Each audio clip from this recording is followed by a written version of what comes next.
nggak ke kita lagi. Cukup sekali Cukup dulu. sekali. Jangan sampai seperti Ya, kita mah yang forever saja Pak. Ya, mantap ya. Iya, gitu. Jadi kita mah member one. Wah, ya. Ini memang sesuatu yang membedakan ya Pak ya. Kita tidak memandang mitra bisnis kita hanya sebagai mitra bisnis semata, tapi juga ya sarana bagi mereka untuk terus memperbaiki diri ya. Betul.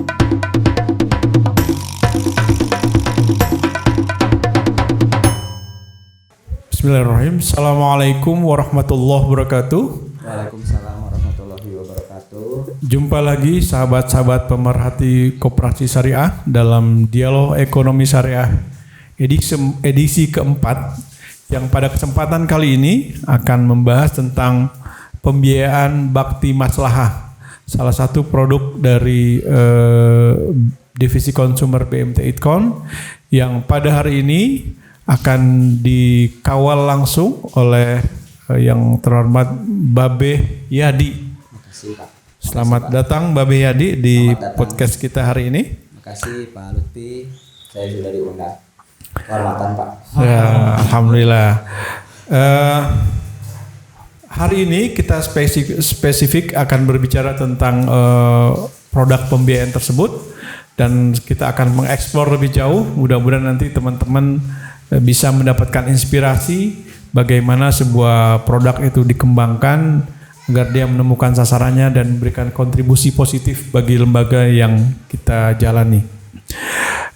Mangga silakan Pak Yadi ya, Babe Yadi untuk memberikan penjelasannya terkait produk pembiayaan tersebut, terutama mungkin tentang latar belakang bagaimana produk tersebut bisa diluncurkan. Mangga Pak Yadi. Terima kasih Pak Lutfi sekali lagi atas waktunya.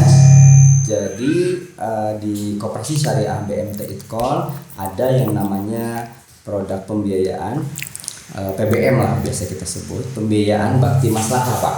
Iya. Ya, saya berharap bahwa pembiayaan maksudnya secara harfiahnya kepada karyawan yang masih aktif bekerja dan diharapkan bermanfaat lah, maslahah bagi kehidupannya.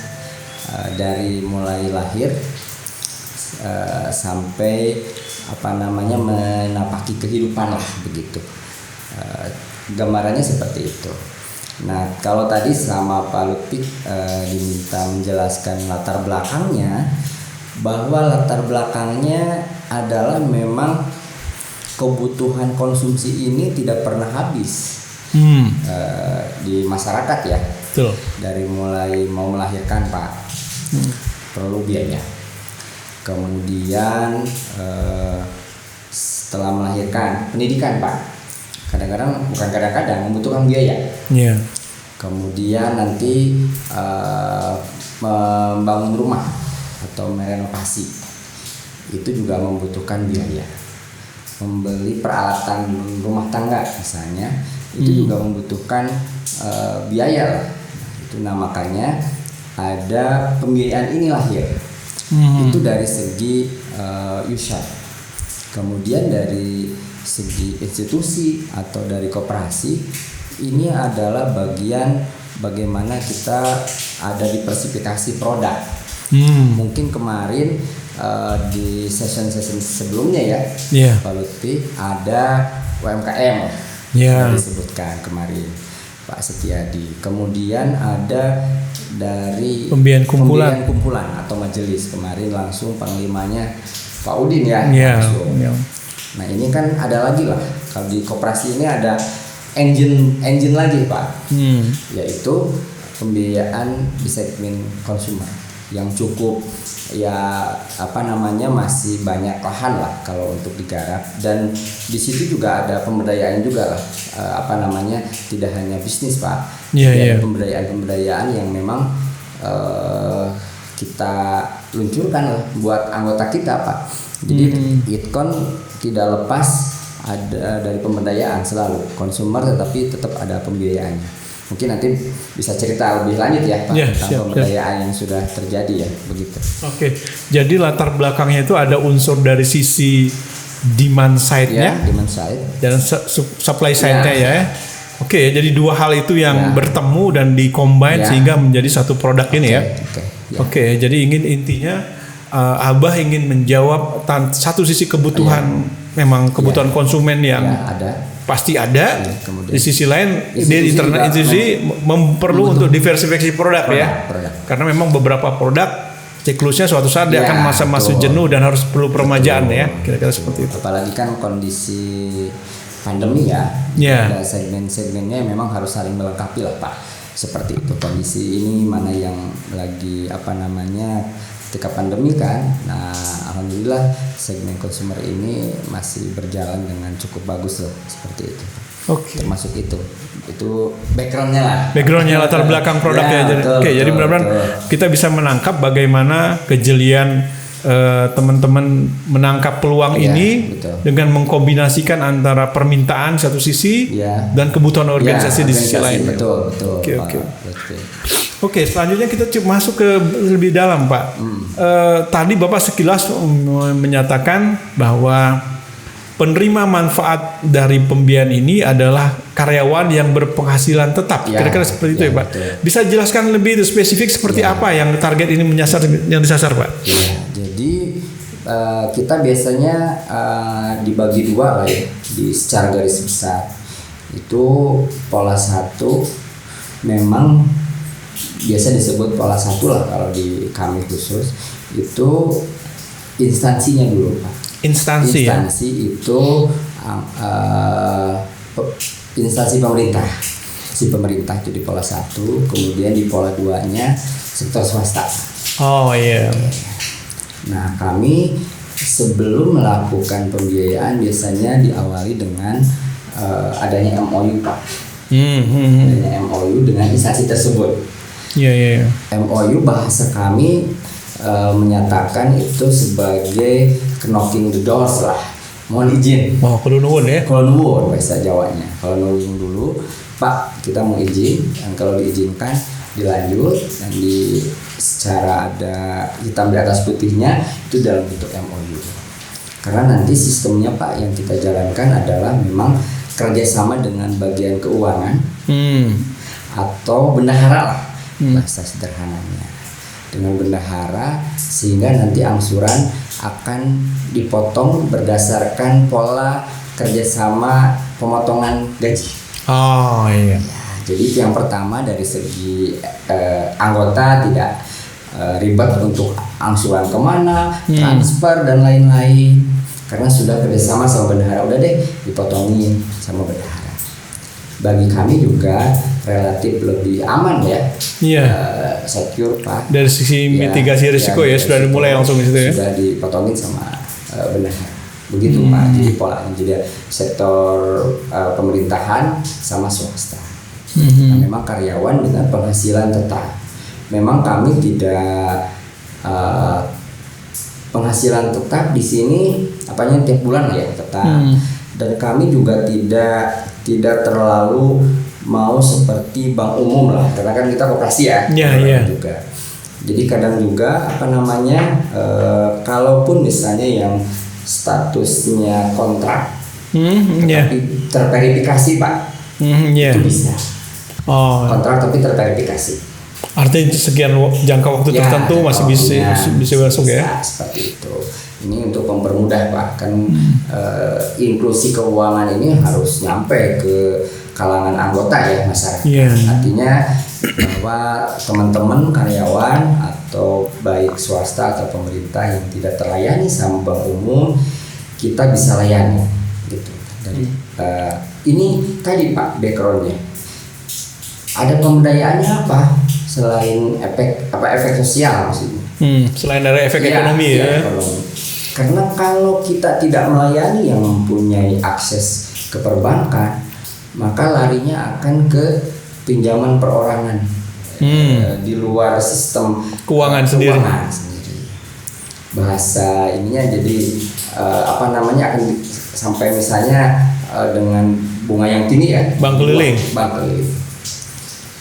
bahkan banyak yang terjerat lah ya. Iya, Terjerat. Ini misinya itu, salah satunya itu juga membantu teman-teman atau anggota yang dari jeratan-jeratan tadi lah, termasuk lah di sana. Jadi teman-teman juga bisa terbantu dengan persyaratan yang tidak terlalu kaku, bisa seperti kita. Tapi memang mitigasi resiko juga terjaga Pak. Bisnis jalan, tetapi resiko juga terkendali sehingga anggotanya happy Pak. Kita juga senang. Aman. Gitu. Jadi dua-duanya enak Pak kayak gitu. Jadi dalam proses perekrutan anggota ini peran dari bendahara ataupun katakanlah kepala kantor yang bersangkutan cukup vital ya. Karena dia yang akan memfilter dan merekomendasikan. Mungkin seperti itu Pak. Betul Pak. Nah memang kami masuknya juga kan biasa setelah Kolonowun tadi minta izin, biasanya salah satunya akan diminta adalah rekomendasi Pak. Rekomendasi pimpinan sama bendahara. Itu yang menjadi salah satu kuncinya. Jadi kalau mungkin di bisnis kumpulan sebelumnya ada referensi dari ketua dan lain-lain ya. Kemarin Pak Udin cerita kumpulannya harus berapa orang. Kami adalah rekomendasi. Pasti pimpinan atau bendahara akan memikirkan berapa lama dia telah bekerja, walaupun kita sudah punya dapat ya informasinya tapi bendahara sama pimpinan punya pertimbangan lain Pak. Bisa jadi karakter yang kita tidak tahu, tapi kalau pimpinan mah tiap hari tiap hari, jadi mereka akan tahu. Jadi pernah ini Pak Lutfi, teman-teman dari anggota ada yang mengajuin, tetapi misalnya pimpinannya kurang berkenan, ya kita tidak bisa proses. Betul-betul setelah Kolonowun kan jangan asal Kolonowun Pak, ikuti aturannya, prosedurnya begitu Pak. Jadi memang betul seperti kata Pak Lutfi, ada izin dulu, ada rekomendasi dari pimpinan kayak gitu. Oke ya. Jadi setelah mendapat lampu hijau dari itu baru bisa diproses ya? Baru proses. Saya mau tanya nih, kan kita seperti yang kemarin juga disampaikan oleh Pak Udin ada proses klik segala macam. Nah, apakah setelah masuk dari itu tadi Pak, dari rekomendasi pimpinan itu diproses klik lagi atau bisa langsung, atau karena mungkin plafonnya masih dianggap aman jadi nggak perlu proses klik kayak gitu Pak? Tetap ada ya? Tetap ada, itu kan saringan dari kita Pak. Saringan dari kita klik sama, itu kan SOP yang udah disepakati bersama ya dari setiap segmen bisnis. Jadi kita tetap ikuti Pak. Tetap ikuti. Dua saringan itu. Nanti antara orang bisnis sama orang risk kan akan bertemu di situ. Kombinasi itunya. Kombinasi seperti itu Pak. Jadi bisnis jalan, tetapi risiko juga termonitor ya. Dengan baik lah, terukur Pak. Oke, selanjutnya tentang ini kita bicara tadi.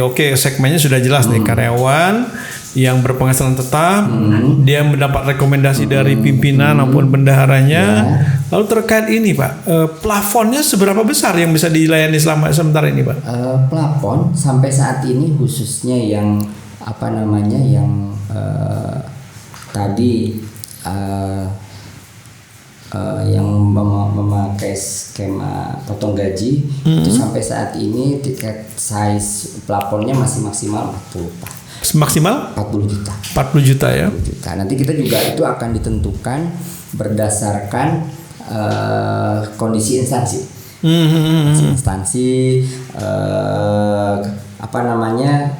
Misalnya satu instansi Pak yang kita buka ini range gajinya di berapa? Dan tenor kita masih di maksimal di 3 tahun Pak. Tenor 3 tahun ya? Jadi akan disesuaikan. Kalau misalnya cukup, kalau maksimal 40. Jadi kadang-kadang tiap instansi plafonnya akan berbeda lah ya. Berbeda seperti ini. Artinya apa? Biar tidak terlalu berat Pak. Iya betul. Nanti si angsuran per bulannya tidak terlalu berat, sehingga ya tadi jadi merasa kebutuhannya terpenuhi, tetapi angsuran tiap bulannya enak lah. Jadi kalau sudah lunas teh ke kita lagi. Oh iya. Lagi nanti kalau terlalu berat nggak ke kita lagi. Cukup sekali Cukup dulu. sekali. Jangan sampai seperti Ya, kita mah yang forever saja Pak. Ya, mantap ya. Iya. Pelan-pelan saja. Pelan-pelan saja. Oke. Oke, tadi plafonnya sudah ke itu kan, jadi apa namanya? Mungkin juga memperhatikan masa kerja yang bersangkutan ya. Masa kerja. Jadi semakin muda mungkin tenornya Betul. Karena kan pasti akan habis tenornya di pas pensiun lah. Maksimal ya. Pas pensiun seperti itu. Dan kita juga bekali Pak, apa namanya sama mitigasi resikonya ya. Termasuk apa namanya ada tahun juga asuransi ya. Nah, kalau terjadi kemungkinan misalnya meninggal dunia, sama lah dengan bisnis asuransi pembiayaan yang lain ya. Termasuk memang ada satu hal yang mungkin pernah juga disampaikan lah ya Pak. Ini kelebihannya di Itkon ini ada kalau anggotanya sakit nih Pak. Jadi tidak hanya kalau misalnya anggota meninggal udah pembiayaannya jadi lunas. Tetapi kalau misalnya nih anggotanya sakit, kita dapat info nih dari HRD misalnya, Kang Yadi ini apa namanya sakit nih Pak A misalnya, kita ada namanya Itkon Jenguk Pak. Itu memang kolaborasi dengan Baitul Mal. Jadi di situ bedanya antara apa namanya kami lah, mungkin teman-teman yang lain sudah melakukan, tetapi kami selalu melakukan itu Pak. Kalau ada anggota kami yang sakit, kita akan jenguk. Akan jenguk. Bahasa Sundanya mah ya, kita bawalah paket buah mah gitu Pak. Iya. Bagian dari service juga sebenarnya, maintenance customer ya. Ya, termasuk tahun lah tadi. Tahun tuh tidak hanya yang asuransi kontribusi yang dibayarkan ke asuransi tahun itu tidak hanya kalau meninggal, tetapi kalau sakit ini salah satu ada yang disampaikan tadi Pak. Itkon Jenguk itu. Dan alhamdulillah ini responnya cukup bagus. Bagi istilahnya kan kita naluri manusia ya. Betul. Kalau ada kita lagi sakit, ada yang jenguk, seneng ya. Betul. Jadi kita mah member what? Menjawab kebutuhan betul. Anggota ya. Iya. Nah, Pak Yadi, sebagai sebuah koperasi, mungkin kan tadi Pak Yadi bilang diferensiasi produknya dengan kompetitor yang lain ya. Ada yang lain nggak Pak Yadi? Kan kebiasaan kalau apakah ada proses edukasi literasi seperti itu nggak untuk yang itu ya? Iya Pak, iya. Kami ini biasanya ketika di awal misalnya satu instansi nih, udah knocking the door, sudah kulon sama pimpinannya misalnya dipersilahkan untuk sosialisasi. Salah satunya adalah tentang literasi keuangan. Ada proses. Ada. Jadi setelah knocking door, literasi sosialisasi ya. Sosialisasi. Ada kontennya salah satunya literasi keuangan. Iya. Nah makanya Pak, akhirnya walaupun memang kebutuhannya teman-teman yang fixed income ini banyak juga di luar yang istrinya misalnya punya usaha Pak. Punya usaha. Akhirnya kita biayai. Usaha produktif ya. Usaha produktif. Akhirnya ke sana juga pada akhirnya, karena tidak lepas ya, koperasi ini harus jadi motor untuk penggerak ekonomi. Jadi bisa untuk konsumsi tadi betul, bisa saja apa saja asal halal Pak ya. Tetapi banyak juga ini dari segi pemanfaatan kalau misalnya dari fixed income ini, teman-teman yang punya fixed income, istrinya punya usaha, kan masih satu keluarga ya. Itu boleh kita gunakan, dan malah banyak cerita suksesnya di sini. Ada yang teman-teman dari fixed income-nya punya pendapatan A rupiah ditambah ada B rupiah Pak. Jadi kan jadi meningkatkan pendapatan keluarga. Jadi kan enak Pak. kitanya juga keluarganya bertambah bahagia dengan adanya pertumbuhan Peningkatan pendapatan, literasi keuangannya juga ditambah. Kalau sakit dijenguk Pak.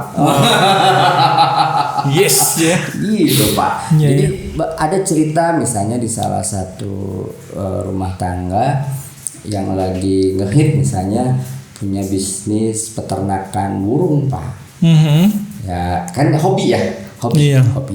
Tidak mengganggu pekerjaannya, misalnya di Sabtu Minggunya ya bisa ada bisnis di peternakan. Jadi tadi yang saya bilang, jadi ada pendapatan secara ekonomi menambah dari pekerjaannya. Pendapatan tambahan ya. Ada juga yang pakai hal-hal seperti itu. Saya mau nanya sedikit, mendalami sedikit tadi, ketika misalnya ada pasangan yang mungkin suaminya berpenghasilan tetap, sementara istrinya punya usaha sendiri, itu masuk skema PBM atau skema yang lain, Pak?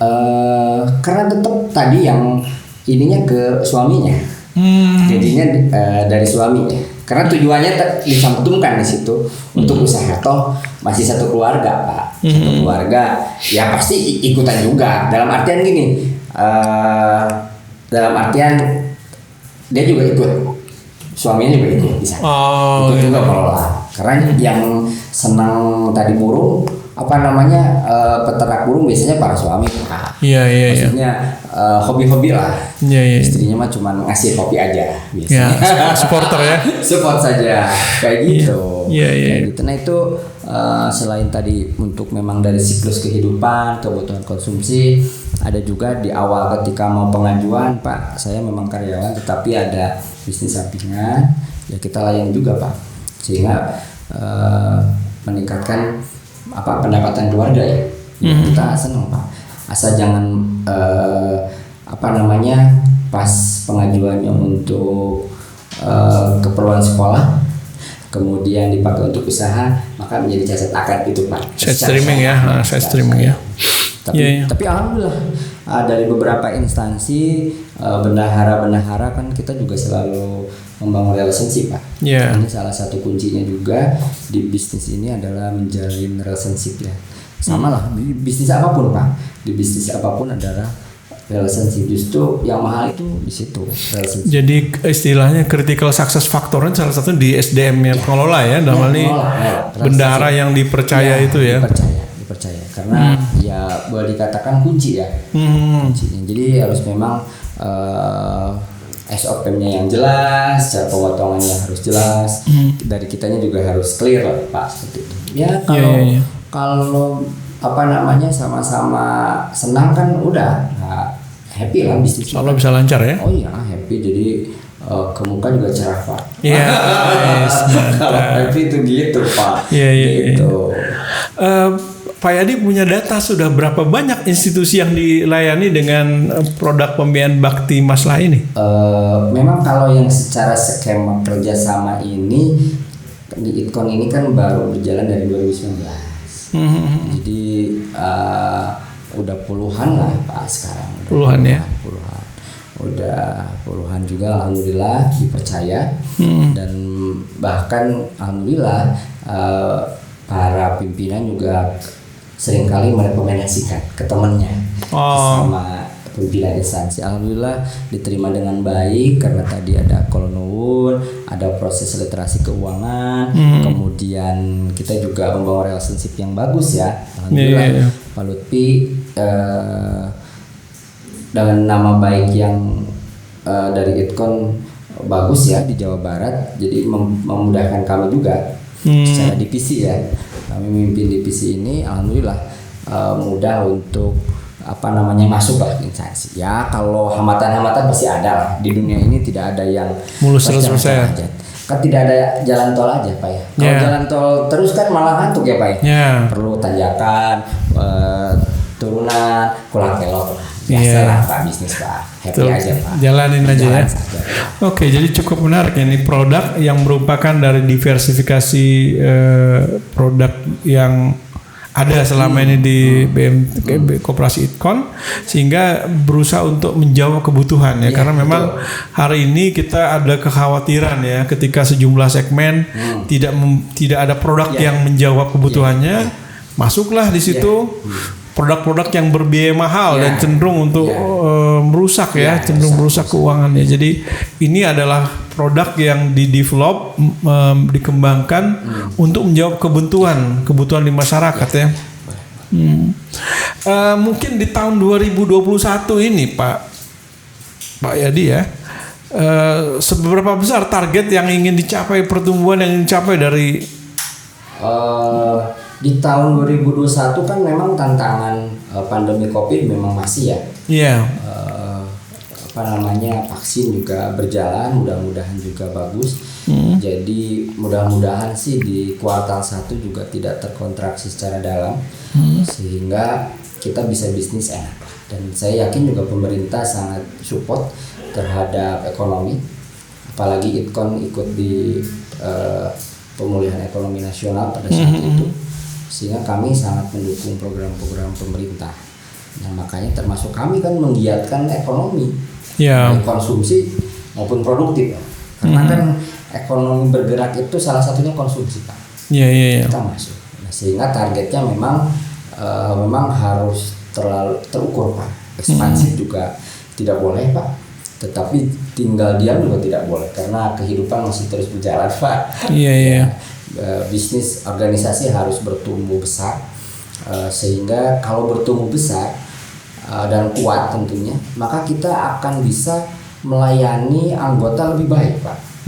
Saya mempercayai itu, bahwa semakin kuat, semakin besar, maka akan kita kuat memberi yang terbaik, skala ekonominya menjadi bagus, sehingga kemudian cakupan untuk melayani juga akan semakin bagus, Pak. Kalau sekarang kan Itkon Jawa Barat ya, Pak ya. Iya. Kalau semakin besar kan bisa nasional, Pak. Insya Allah. Kan semakin banyak yang dilayani, sehingga bahwa tatanan yang disampaikan oleh para founder Itkon sebaik-baiknya khairun nas anfa'um linnas itu ya. Yang memberikan manfaat untuk orang kepada manusia yang lain. Ya, saya masih percaya itu dan mengikuti para founder itu, sehingga di 2021 juga kita harus lebih baik lah, Pak. Termasuk instansinya diperbanyak. Mitra instansi ya. Mitra instansi diperbanyak, layanan diperbagus, kemudian dukungan dari Baitul Mal itu tidak terlepas, Pak, ke kami, sehingga ini menjadi penting, bahwa layanan sosial juga menjadi penting. Kalau di yang lain dikatakan sebagai CSR, maka kalau di kami adalah layanan dari Baitul Mal yang akan banyak ya, saling sinergi, Pak. Bisnis jalan, layanan sosial juga jalan. Saya pikir itu lebih bagus, Pak. Jadi produk ini juga di situ melekat ya.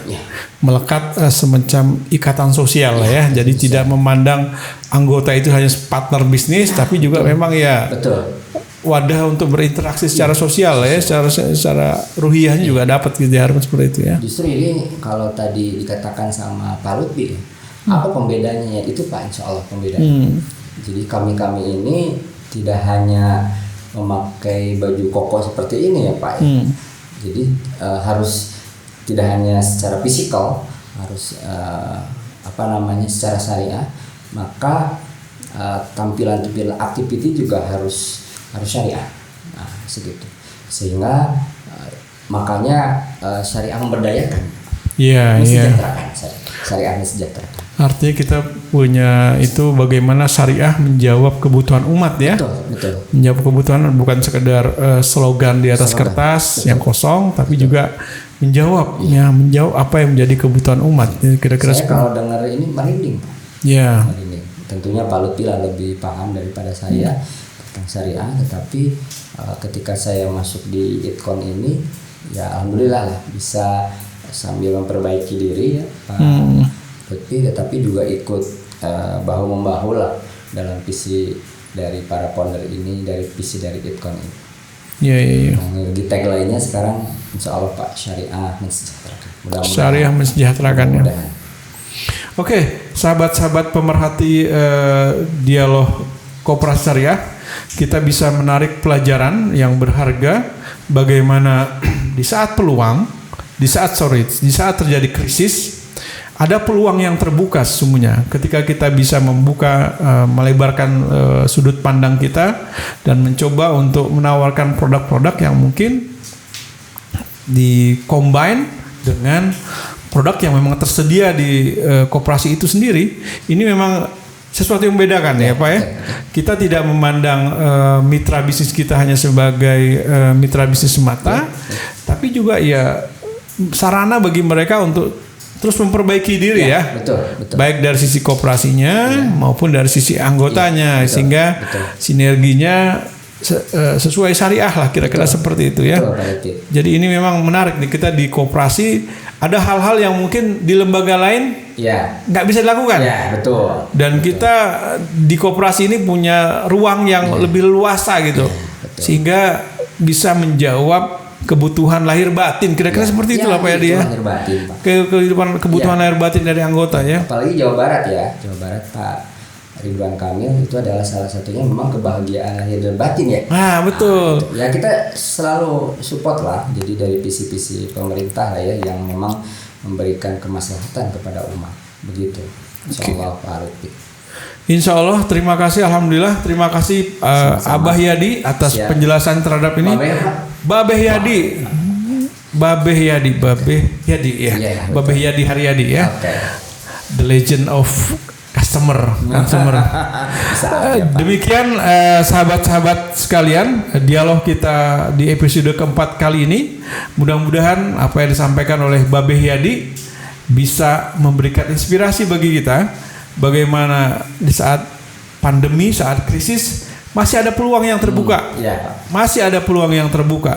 Ketika satu segmen mungkin mengalami kejenuhan, maka kita bisa membuka segmen baru yang insya Allah jika dirancang dengan baik, insya Allah akan bisa menjadi pilar baru juga bagi lembaga di mana kita beraktivitas saat ini.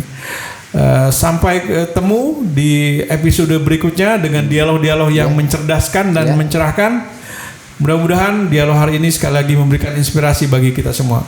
Wabillahi taufiq wal hidayah. Assalamualaikum warahmatullahi wabarakatuh. Waalaikumsalam warahmatullahi wabarakatuh.